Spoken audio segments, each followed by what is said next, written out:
Okay, so I think we shall get started. I expect a few more people to be logging on, which is a really good problem to have.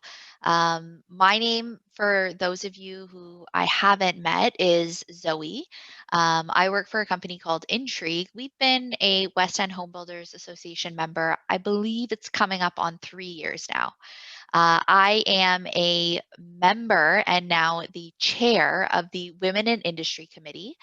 One of our goals as a committee is to help with connecting women who are a part of the association or a part of the industry so that we can educate, uh, network, and prosper together. We're really excited that there are a number of men joining us on this call today because this topic that we're going to be discussing does not just apply to women. So we're really excited to invite one of my friends on. Her name is Marjan, and she is a nutritionist who's going to talk about blood sugar balance and why the heck it is so important. And I think what better month to have this conversation than the first month of a new year. So I want to start off by thanking Kojiko for sponsoring today's event. I am going to pass the virtual mic over to Lisa to say a few words. Hi, everybody. My name is Lisa Oliveira. I'm an account manager at Kojiko Connection. Kojiko is very pleased to be sponsoring this event today. And I'd like to introduce you to Marjan. Marjan is a certified nutritional practitioner currently living and working in Montreal, Quebec. Marjan does one-on-one nutritional consulting and group workshops, focusing on the connection between nutrition, mood, energy levels, and mental health. She specializes in blood sugar management and helping clients to achieve balanced blood sugar levels by adding in the proper nutrients that their body needs. So with that, I'm going to hand it off to you, Marjan. Well, unmute myself, which is such a 2020, 2021 thing to say, as everyone's world has become this. Hello, everyone. My name is Marjan, and as Lisa mentioned, I am living and working in Montreal, Quebec currently. If you assumed that I speak French fluently, I do not. So as we get into the question portion, please don't ask any questions in French because I am just learning. I actually just moved here from Guelph, Ontario, just 2 months ago. So I am brand new here and I will be presenting in full English the entire time. Thank you again for having me. And like Lisa mentioned, I am a certified nutritional practitioner or holistic nutritionist. And holistic nutrition is a field that maybe not a lot of people have heard of. Raise your hands. I can't necessarily see everyone, but has anyone ever heard of holistic nutrition before? Yeah. So basically what I do is in my practice, I work with clients one-on-one over video call. So before it was cool to work over video call, I have been seeing clients from all over the world. And basically how holistic nutrition works is that we're looking at the body as a whole. So what that means is that we're recognizing that our bodies aren't just physical beings. We have emotions, we have a mind with lots of thoughts floating around sometimes too many thoughts floating around if you are me. And just a whole slew of other things happening. And on top of that, 101 different factors that are also influencing those thoughts and emotions and feelings. So because we recognize that we are not just physical beings, we recognize that the way that our bodies communicate to us, letting us know that something is working for us or something is not working for us, these symptoms that the body presents, they're not always going to be physical. So that's something that I focus on in my practice is I look at blood sugar management. That's what I specialize in. And I look at blood sugar management as a holistic problem in the sense that what we're looking at is how else it affects our mood, how it affects our energy levels, how it affects headaches, migraines, and anxiety levels, stress, all of those other factors that come along with that. So if you're thinking in your mind right now, how is blood sugar related to those things? I am going to hopefully paint a lovely picture for you, both literally and figuratively. I will be drawing on a little piece of paper here and holding it up. I know that sounds kind of old-fashioned, but if I was physically in front of you right now, that's what I would be doing. So I'm just trying to mimic that. So basically, I'm just going to paint a picture of how blood sugar actually works inside your body. And the other cool thing is that blood sugar management is literally happening inside of all of our bodies right now. So not specifically just for women, as Zoe was mentioning earlier, that this is a topic that we can all benefit from. And hopefully today you're going to go home with some practical tips of what you can do starting literally tomorrow that you can do to help balance your blood sugar levels, but also help your energy levels and your mood and better stress management, which is something we can all use. So if there are no questions, I can get started.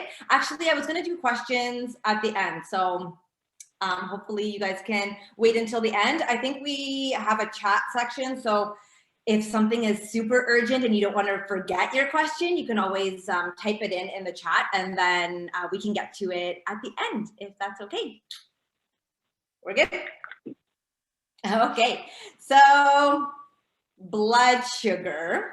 You don't have to answer this right now, but in your minds, what do you think of when I say blood sugar or blood sugar management? I'll pause a little bit here to let you think. A lot of times, the answers that I get are diabetes, or typically we think of somebody who's maybe overweight, or whatever that means, whatever overweight means, something that you picture somebody maybe not physically looking very healthy. But what we've actually discovered over time is that, like I just mentioned, is that blood sugar is something that is currently happening in all of our bodies right now. Our bodies, as we are all sitting here, are working really, really hard to keep our blood sugar levels managed. Because how it works is that every single time that we eat food or drink anything like a coffee, it affects our blood sugar levels, whether positively or negatively. It makes it go up and it makes it come down. So blood sugar used to be something that we often thought of as, oh, if I don't have diabetes, then I'm good to go, right? Then my blood sugar is good. Not necessarily. There are other factors involved, and that's what we're going to be talking about today. So I have drawn a little picture here. Hopefully you guys can all see this. Yes, Zoe's giving me the thumbs up. I love it. Okay. The sun is coming in here in downtown Montreal, so I'm sending it to you guys wherever you are. Okay, so basically what happens with blood sugar, I'm gonna get a little bit sciencey here for a second, but it's gonna be really basic stuff, so hopefully you guys can follow along. So basically, we would eat our first meal of the day, breakfast, or whatever time is our first meal of the day. And what happens is the foods that we eat, typically, it breaks down into sugar or glucose. If you remember from high school science class, basically the foods that we eat, they break down into glucose. And the reason why they break down into glucose is because that's what's giving us energy. So we eat our breakfast, it gives us a little bit of energy. That sugar goes into our bloodstream and then into our cells and gives us lots of energy. And that's our peak of our energy. And then it slowly kind of rolls down and we start to feel that grumbling in our tummy and we feel hungry. So we eat a lunch and then it gives us more energy and the the cycle continues like this. So this is the normal process of blood sugar. So when somebody says to me, what do you think of when you think of blood sugar? This is what I think of.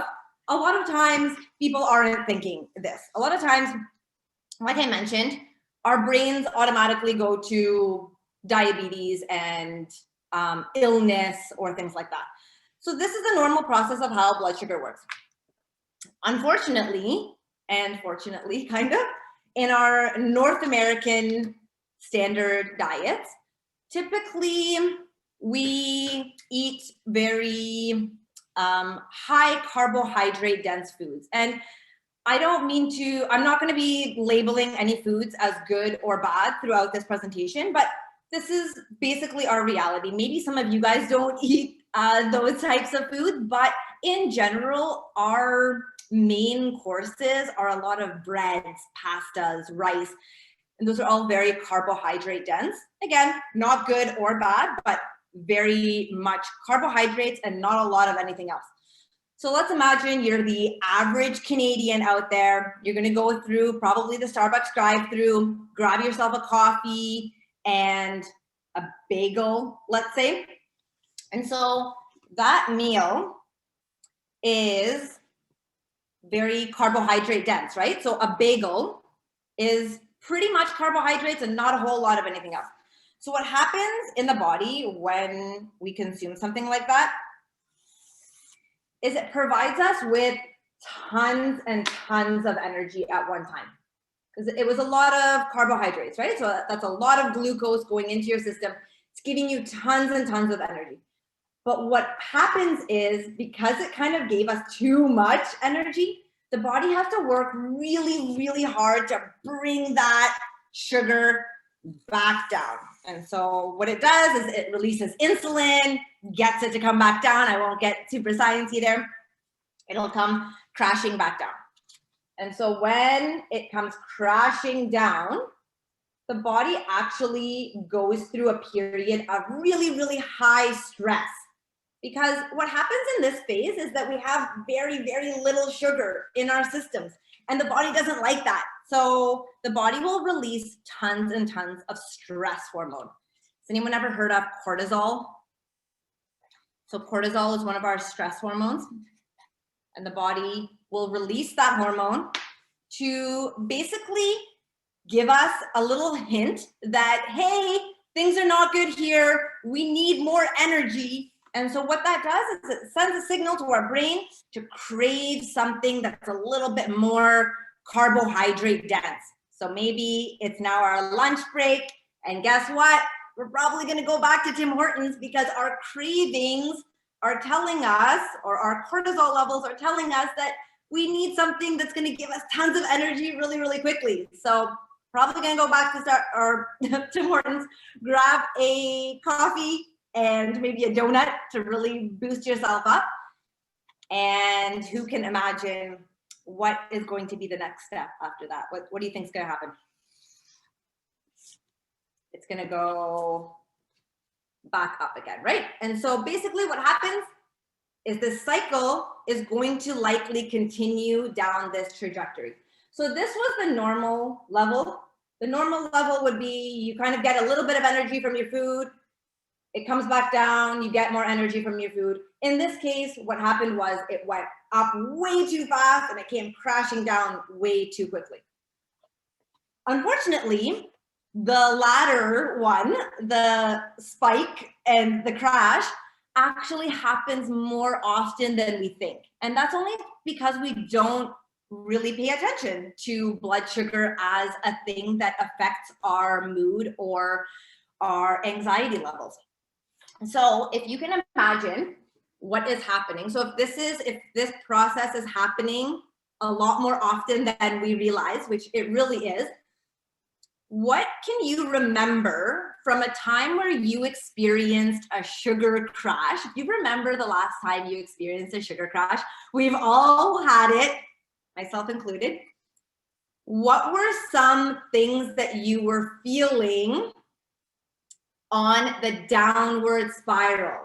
You guys can actually put them in the chat if you want to, and I am going to write them down.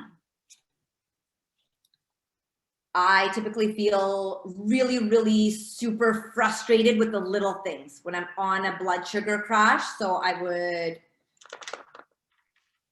feel frustrated. Headaches, yeah. One of the reasons actually I got into blood sugar management, this is a whole other side, but is because I myself was struggling a lot with headaches and migraines that were super unexplained. Nobody really knew where they were coming from. But ultimately, it's because this process was happening in my body unknowingly for years and years. And so headaches and migraines are definitely a thing that happens on the downward. You're feeling tired and drained, and like you want to take a nap, you feel grumpy. And if you remember, you often feel, this is for myself anyways, but I think a lot of people feel this way as well too. When you're on that downward spiral, you don't really have a lot of patience for things, right? So like the tiniest little thing comes up at work or with your kids, and it's just the end of the world because you just don't have a whole lot of patience left when you're on the downward brain fog. Sorry, I missed that one. That's very key as well too. Probably not able to focus a lot on work.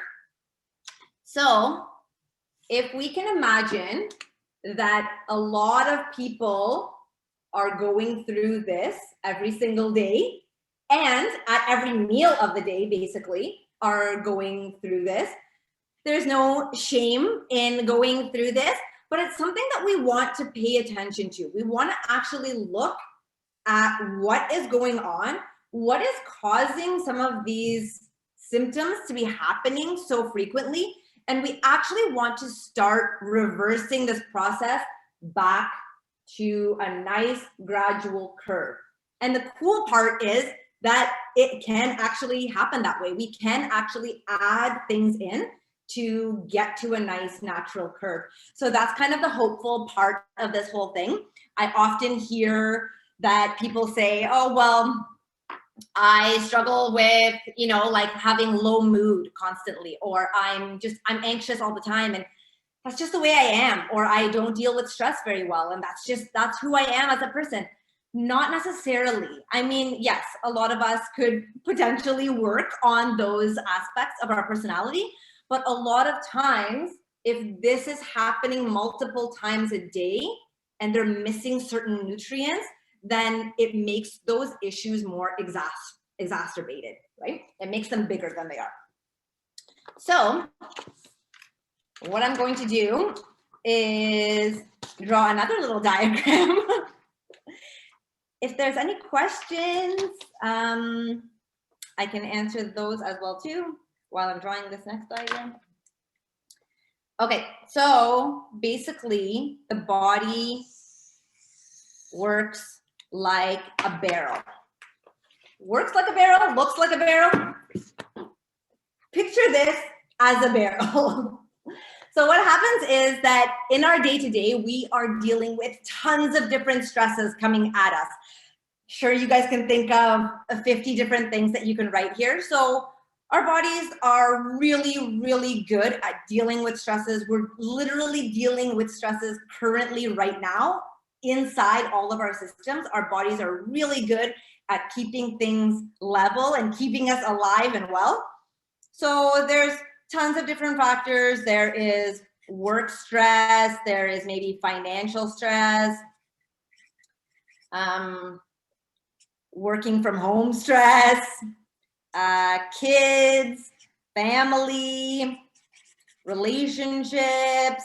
Feel free to write anything else in the chat.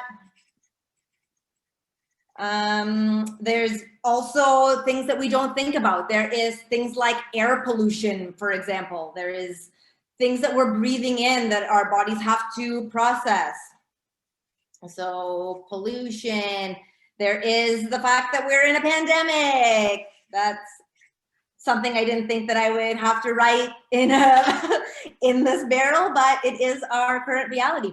So what happens is that our bodies are processing all of these different things inside of this barrel. And what happens is the barrel just kind of like gradually is filling up every single day. Some of these things we can't really control. We can't really get rid of some of these things. I mean, our family are our family, kids are kids. Hopefully we all love our jobs. These things are just kind of in the background.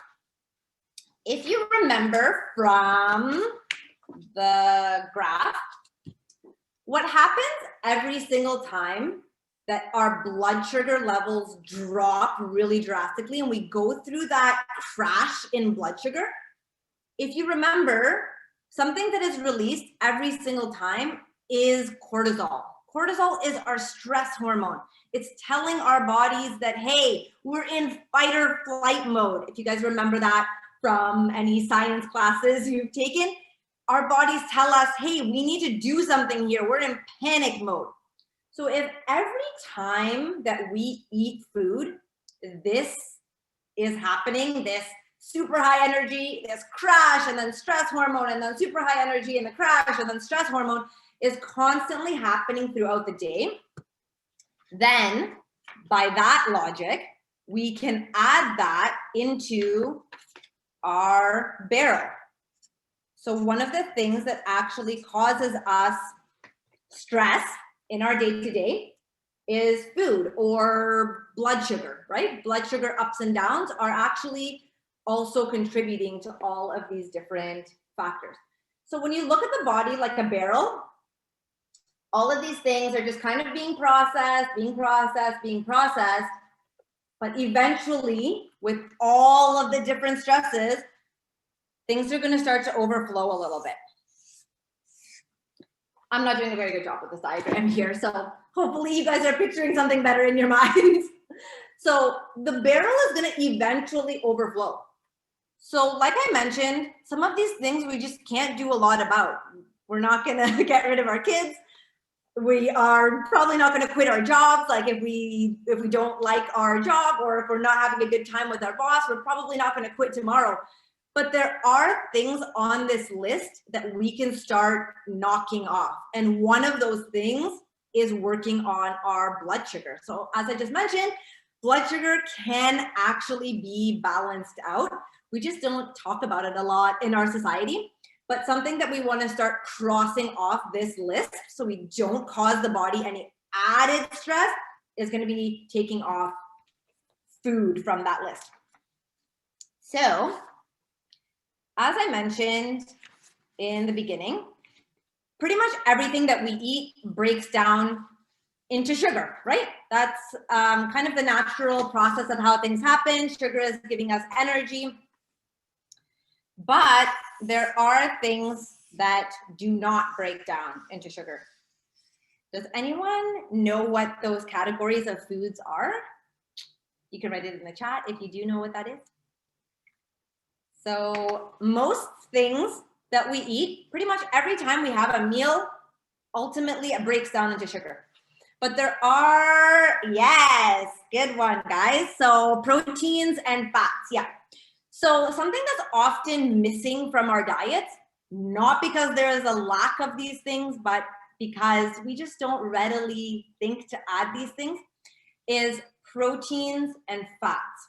So a pure piece of protein, like a piece of chicken, just about the size of your hand, not a huge piece of chicken, does not break down into sugar.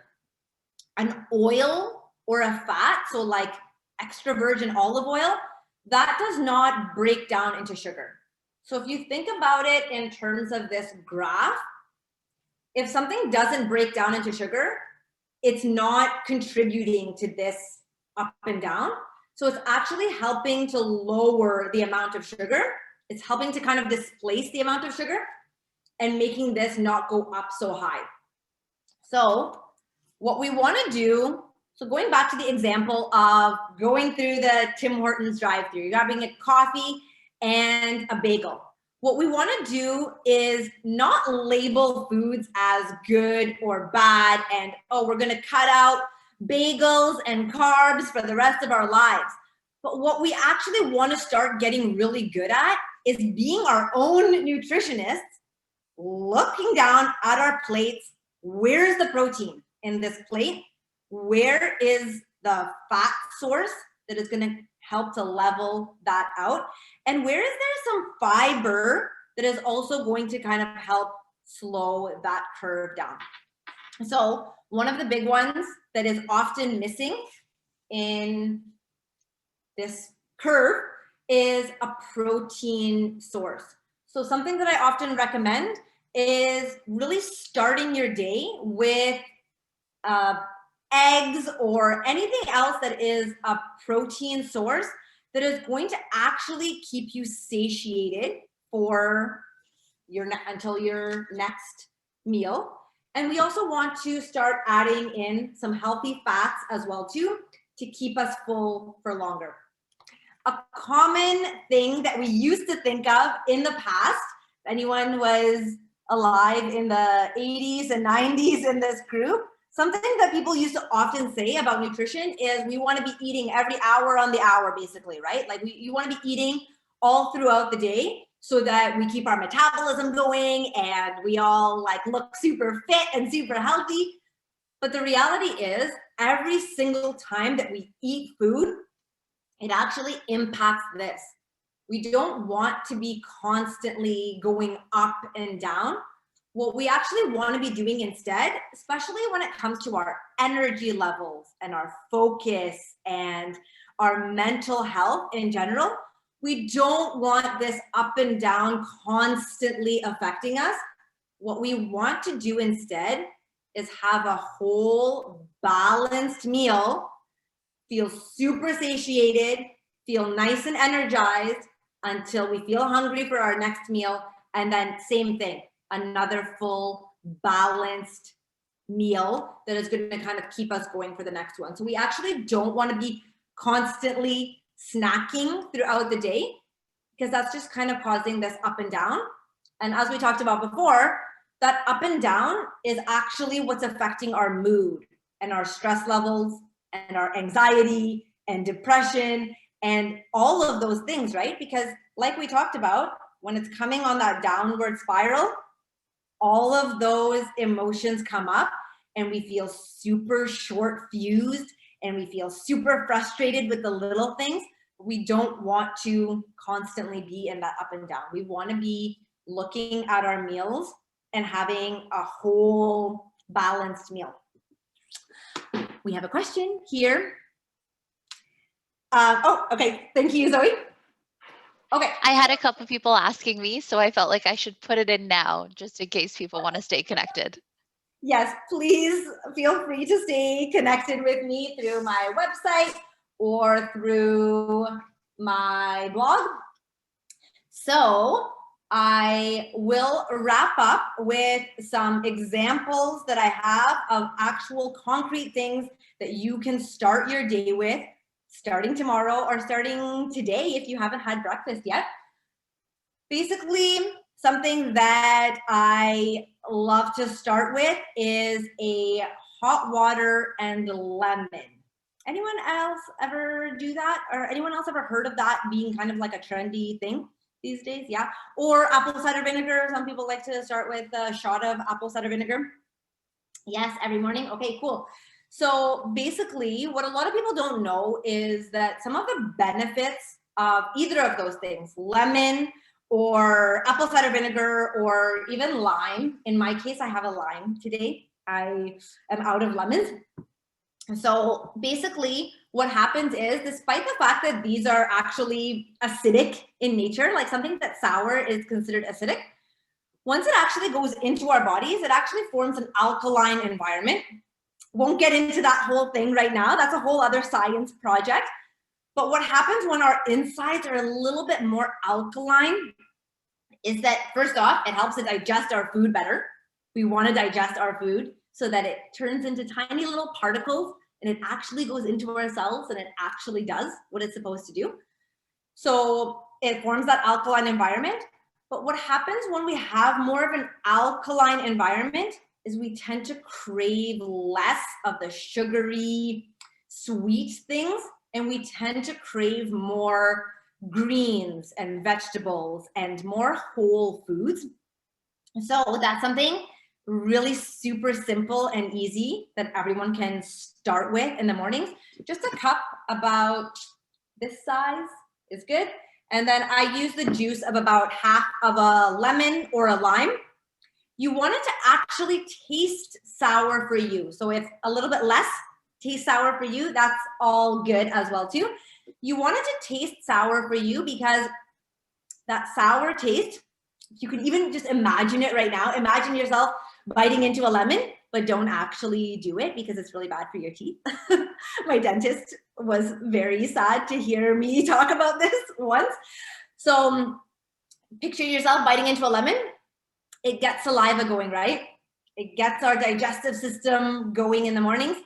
We want to also mix that with a little bit of warm water, so boiled water that's cooled down also kind of is really soothing for our digestive system. But again, the blood sugar purpose of that would be that it tends to make us crave not so many carbohydrates.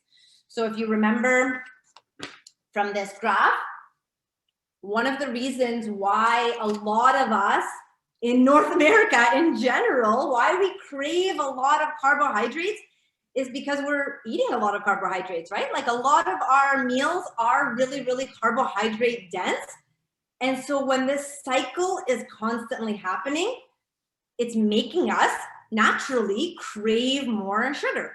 So what we want to do is actually, instead of starting our day with something really sweet tasting, like a coffee, we want to start with something that is maybe a little bit more sour and also alkalizing on the inside. So that's something simple that everyone can do. I'm also drinking a coffee right now, so I'm not necessarily saying cut out coffee altogether, but it's a good way to really start the day and then get into your coffee and your breakfast. Marjan, we had a couple questions around this idea. The first question was somebody's using hot water or warm water and cinnamon. Would that have the same effect, or lemon and lime and then are necessary? And the other one is, can we reuse lemon juice, like the pre-made stuff, or like should we be buying lemons and limes is basically what I'm getting at. Yeah, so I'll answer the cinnamon one. Cinnamon is really well known for being really good for managing blood sugar levels. So kind of getting us back on that curve. But it doesn't do the exact same thing as a lemon or apple cider vinegar because it doesn't have that alkalizing effect. So you might want to consider, whoever asked that question, you might want to consider also doing this warm water and lemon or warm water and apple cider vinegar tactic as your first thing of the morning. But cinnamon is awesome to start adding into different like drinks that you're making, or if you want to start adding cinnamon to your foods, it's a really, really good blood sugar balancer. The other question is, can you use a lemon juice concentrate? I get this question all the time. I don't necessarily recommend it. I always say go with the real thing. You never know what types of preservatives and other additives they're adding to those types of things. If you can help it, get the real deal. If you can't, if it's more convenient for you to get just like one of those bottles, then that works as well too. And sorry, this is everyone's really eager about this one.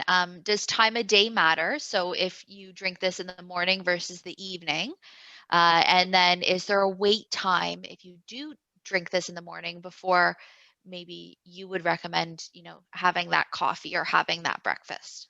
Yeah, so there is no time limit on it, but keep in mind that it is meant to promote digestion. We don't talk about this often enough in our society. We want digestion to be happening. We want our foods to break down properly. So if it's meant to get saliva going and get stomach acid going and get digestion going, we want to eat it drink this preferably before a meal. We want it to be the thing that preps our bodies. The other time that you can have something like this is if you're feeling particularly low appetite. If it is meal time, for example, but you're not feeling really hungry, maybe just make yourself a boiled water and lemon, sip on that, see if you get your appetite back. I don't ever recommend forcing food in us. If our bodies aren't hungry, they'll let us know, you know, and especially if our bodies are going through this. Let's say we've had like a really, really heavy meal the night before and our bodies are still kind of processing this and we don't feel hungry in the morning. That's all good. A hot water and lemon really kind of like just soothes the system, gets our digestion ready. And the other question is wait time. I say about 15 to 20 minutes. That's kind of just like the ballpark. When restaurants used to be open, I used to be so particular about this. I'm saying to you guys, oh yeah, super casual, just like 15, 20 minutes. But for me, I started taking it really, really religiously, and I would like be on the server constantly. Excuse me, can you make sure that my hot water and lemon is here like 15 minutes before? I'm so sorry, I'm so sorry. So I was that person. Don't be that person. Don't worry about it. Your body will figure it out. So I'm giving this advice to myself right now. But yeah, about 15 to 20 minutes just to kind of like get those, you know, stomach acid going and get digestion ready to go. And then you can have your coffee or your breakfast. My next tip is to make sure that we start our first meal of the day. I know it's like intermittent fasting going on these days. It's a hot topic, or anything else, any other eating patterns that you might have. So first meal of the day doesn't necessarily have to be right at 8:30 in the morning, but if whenever your first meal of the day is, you wanna start getting into the habit of getting really conscious about not starting this cycle. Once the cycle starts, the cravings start coming up, right? Because the body wants us to get more energy in our day. So this is something that we're not gonna be able to help so much during the course of the day. So you really, really want to get into the habit starting your day with a good solid protein source. So if you are a smoothie person, I really, really recommend getting a good protein powder. This one is a collagen, but there are tons of different types of protein powders out there. There are plant-based ones, there are vegan ones, there are non-dairy ones, there are dairy ones, this one is an animal-based collagen product. But ultimately what we wanna do is we wanna make sure there's a good solid amount of protein in our first meal of the day. And a really easy way to do that would be to add a protein powder to your smoothie if you're a smoothie person.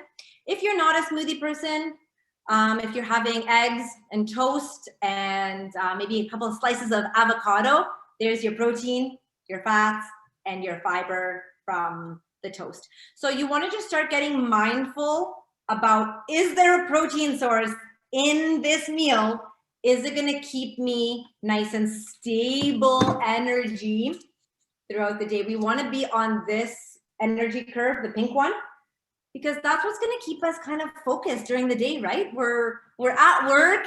We want to have no brain fog. We want to be focused and have stable energy. We don't want to have like super crazy, awesome energy and then crashed energy. Like, I don't know. For me, life is short. I want to like, you know, enjoy myself and have like good energy. I don't want to be going up and down constantly. Other protein sources, if you want to add these to a smoothie, if anyone's ever tried hemp hearts, they're actually really high in protein and they are plant-based and vegan. I sprinkle these into my salad. They're not, I wouldn't say they're necessarily enough protein to really keep you going, but something to start adding to your meals just to boost up that protein level.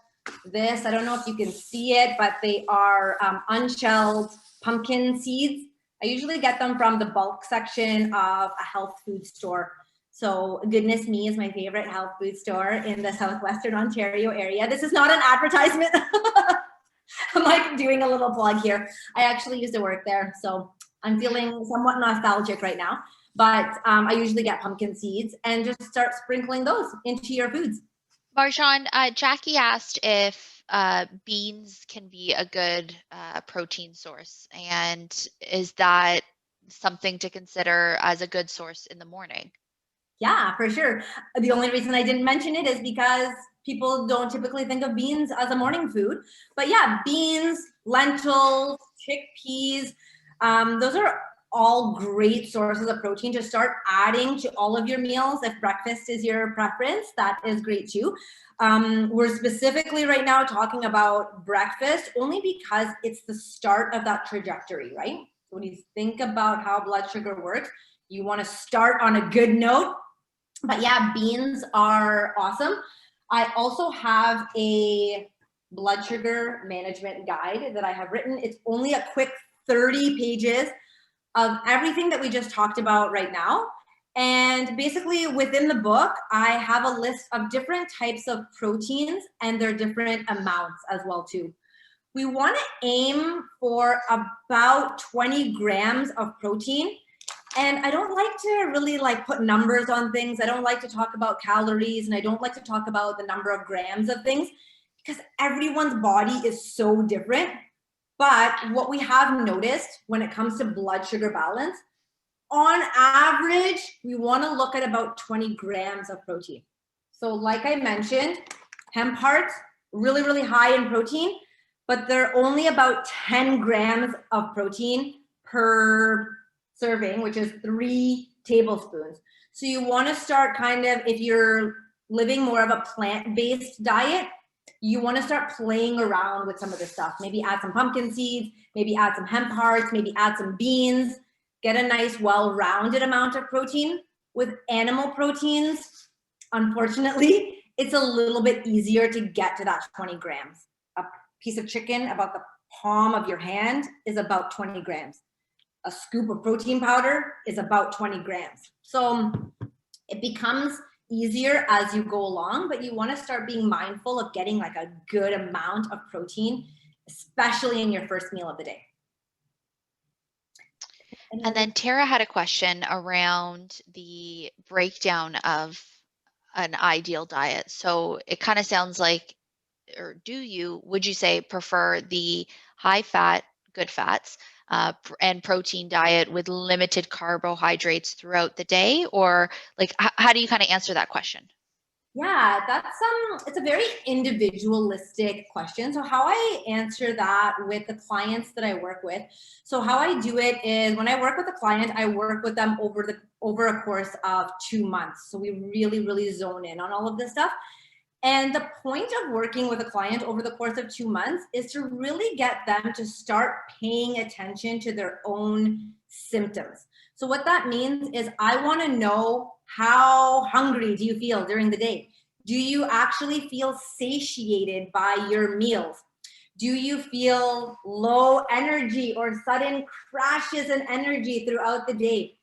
These are all indicators for me. So if a client says to me, yeah, I feel hungry constantly throughout the day, or I feel crashes in energy, or I feel low energy, I would be telling them to eat more fats. In some instances, I would be telling them to eat more of a proportion of proteins to level out their energy levels or their satiation. So it really, really comes back to that individual. I would say just start looking down at your meal, seeing if it satiates you, seeing if you actually feel energized after that meal. If you don't, you want to start adding more proteins, or you want to add more fat to your meal, because everyone is super different, but you want to really get clear on your own portion sizes. I know that's a really vague answer, but yeah, proteins, fats, and fibers are all very important in this process, but it's ultimately going to be up to you. If you are not feeling full after that portion size, you want to up your proteins, or you want to up your fats. Are there any other questions? I'll talk a little bit about my book that you guys can all get on my website. So it is an ebook that is for sale on my website. I have the physical copy of it. It does come with 10 different blood sugar managing recipes. The reason why I charge for this book versus just throwing out a free ebook is because it's more of a workbook. So basically everything that we talked about today is kind of in this book, how blood sugar actually works and the actual tools that you need to level out your blood sugar for the long term. That's something we don't often talk about, is we often think, oh, well, blood sugar is what it is, like it's a genetic thing, and if I have high blood sugar, then I have high blood sugar. Not really. It's not really how it works. Once we add in certain nutrients, like we just talked about, proteins, fats, and fibers, we can actually level it out for the long term. So this book basically explains all of that, plus you get tons of recipes that actually help you to do that, some energy balls. So there's lots of good resources in this book, and you can pick that up on my website if you're interested. And like Zoe mentioned, you can stay connected with me through my blog, through my website. I do work with clients one-on-one. I do coach people through this. So if somebody doesn't want to get the book, but they want to work with me one-on-one, that's an option as well too. And I'm also super active on Instagram. So if anyone has an Instagram account and you want to connect with me there, I am cool with that as well too. Awesome. So thanks so much, Marjan. That was awesome. I have a big takeaway. I did not realize that that was the benefit of having warm water and lemon in the morning, that it was so Honestly, connected to the remainder of the day. I thought it was a jump start and that's it. No, it keeps going with you the whole rest of the day. So I think that's my biggest takeaway from today.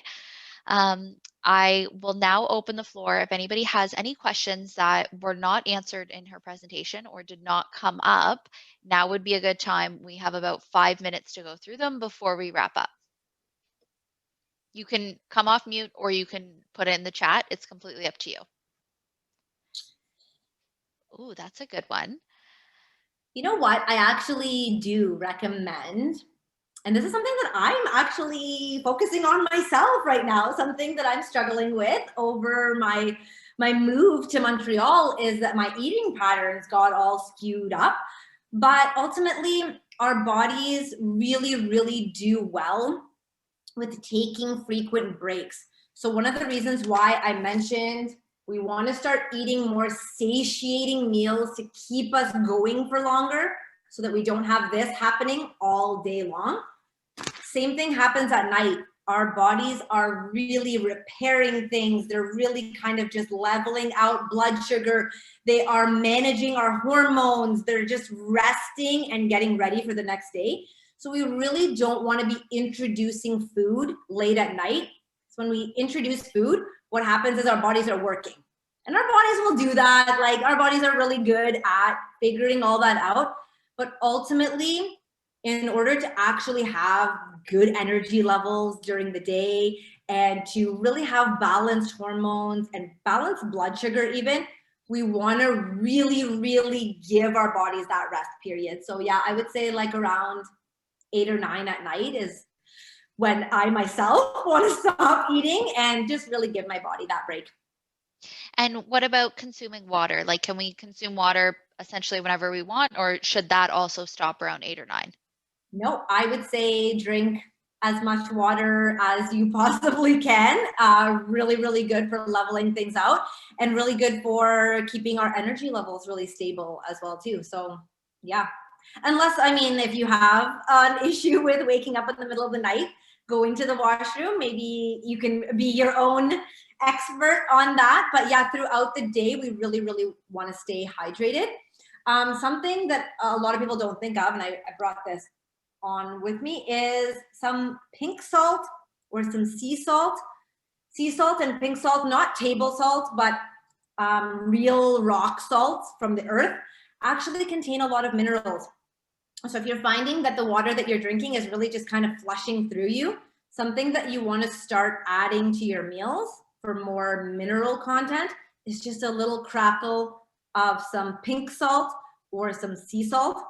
Another crazy idea, which is what I do in the mornings, is I do lemon juice or lime juice and a little crackle of salt, and both of them together really help to get that mineral balance, keeps me hydrated. The lemon or the lime is helping to create that alkalinity and ultimately lower cravings. So if you're brave like me, you can try adding a little bit of salt to your lemon water as well in the mornings.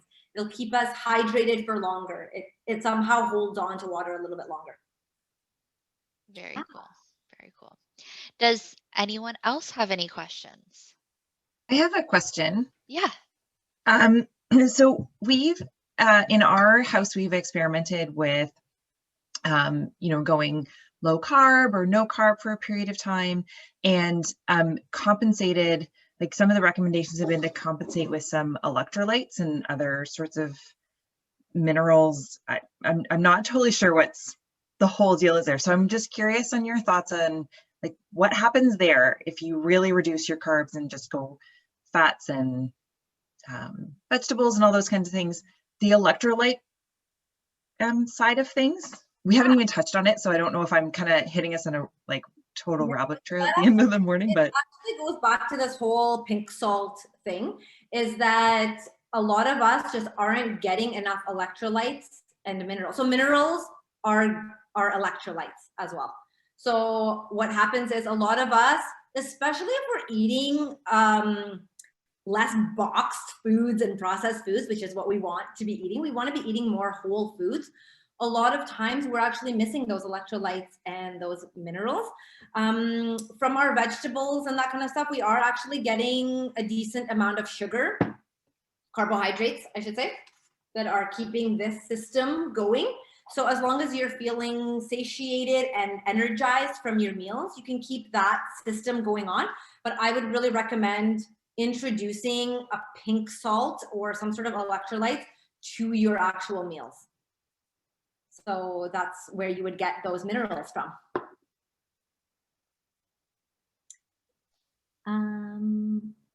Okay. I actually have a quick question also. So I'm just wondering, I work out like 6 days a week and I try and eat low carb, high healthy fat, but I find when I'm working out, it's not enough to replenish my body. Like it's like my body needs those carbs to recover. Can you suggest like good carbs that would help me with that? Because I have a bad back and I find when I eat the low carb and I'm working out, my back always goes out. It's like my body's just not getting enough nutrients or something. Yeah, that makes sense. Another thing you might also want to consider is, again, adding in those salts. Again, it's just something that tends to be missing when we start eating a more whole foods based diet. So adding in those salts might be really helpful for you as well too. But in terms of carbohydrates, you want to look at, I don't know if you guys remember from a time where this was a big topic, but we used to talk about low glycemic versus high glycemic foods. I don't know if anyone remembers that, but basically you want to choose the foods, the carbohydrates that are going to break down into sugar more slowly. And with those ones are the ones that also include protein as well. So beans, for example, they do break down into sugar, but they also have a protein component to it, which means that when it's breaking down into sugar, it's slowly breaking down into sugar. So for somebody like yourself, who you're mentioning in your own words that you're a little bit sensitive to carbohydrates or a high carbohydrate diet, is you want to stay away from things like white bread. White bread is going to break down into sugar really quickly, go into your bloodstream really, really super quickly, and then come crashing down. Whereas chickpeas, beans, brown rice, pasta, for example, those types of things, they break down super, super slowly into sugar. So they're still giving you the sugar that you need to stay energized, but they're breaking down slowly so that we stay on this nice curve. So I would maybe look up some low glycemic index carbohydrates. You can Google that and that will come up for you. But yeah, things like beans and chickpeas and that kind of stuff are your best bet. Okay, great. Thank you. Awesome. So I'm going to end the conversation here. Thank you again so much, Marjan. This was super insightful, so helpful, and just a great reminder for a kickstart to hopefully a better than 2020 year. I will, like I said, I've left her website as well as her Instagram profile in the chat. So if you're interested in connecting with her, please do so. You can also reach out to me if you need her contact information. And I hope you all enjoy this and have an awesome weekend despite lockdown. Yes. Thank you so much, everyone. This was so fun. Bye, guys. Bye.